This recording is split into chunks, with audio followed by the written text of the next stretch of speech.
पासून रोखणं आहे. तरीही या दोन्ही निवडणुकांसंदर्भात महाविकास आघाडीमध्ये चर्चा सुरू आहे, चर्चा होत राहील आणि निर्णय घेतला जाईल. महाविकास आघाडी एक संघ आहे आणि राहील.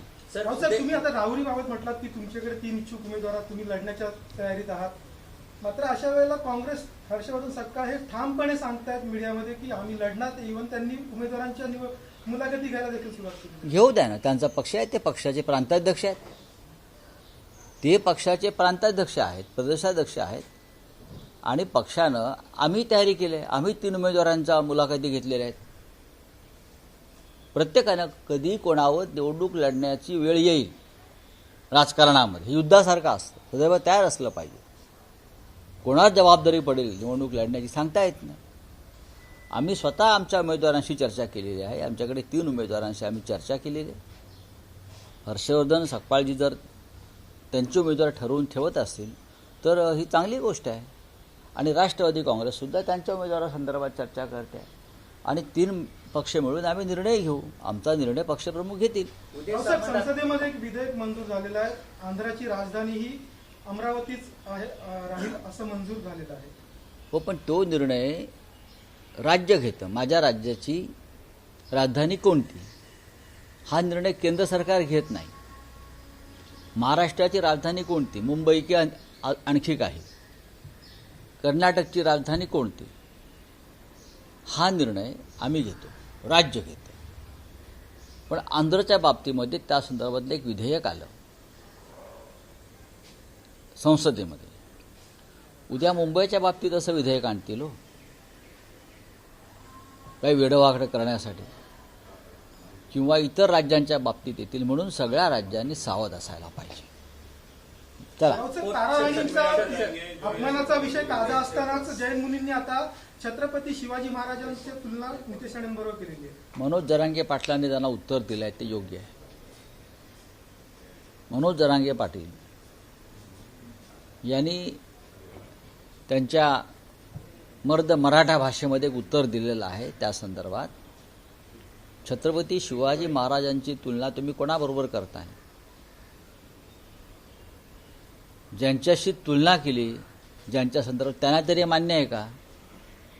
खरं म्हणजे त्या संबंधित मंत्र्यांनी त्या क्षणी व्यासपीठावरती उभं राहून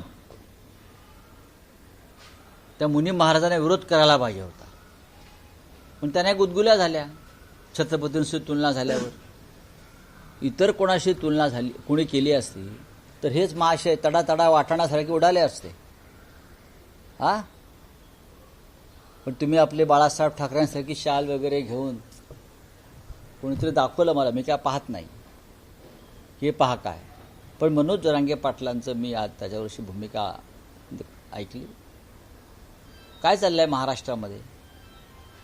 महाराष्ट्राचा शौर्याचा इतिहास हा पुसण्यासाठी काही सुपाऱ्या वगैरे दिल्या आहेत का या मुनी आणि या सगळ्या बाबांना वगैरे? आणि देवेंद्र फडणवीस यांनी मग नक्की शिवजयंती कोणती साजरी करायची? या महाशयांची जयंती साजरी करायची? कारण हे त्यांची तुलना शिवाजी महाराजांशीच केलेली आहे. बघा मग काय आता, मग आपलं मंत्रिमंडळामध्ये यांना वेगळं आसन ठेवावं लागेल. यांना जर जैन मुनींनी मान्यता दिली आहे की हेच छत्रपती, हां, तर मग त्यांना मुख्यमंत्र्यांपेक्षा एक आसन वर असं ठेवावं लागेल त्यांना. अशाला मूर्खपणा चालला या राज्यामध्ये. जय पवार म्हणतात दोन्ही राष्ट्रवादी विलिनीकरणावरून कुटुंब म्हणून आम्ही एकत्र आहोत. ठीक आहे, ते त्यांचं ते बघतील. हा आपका क्या है? आपका हो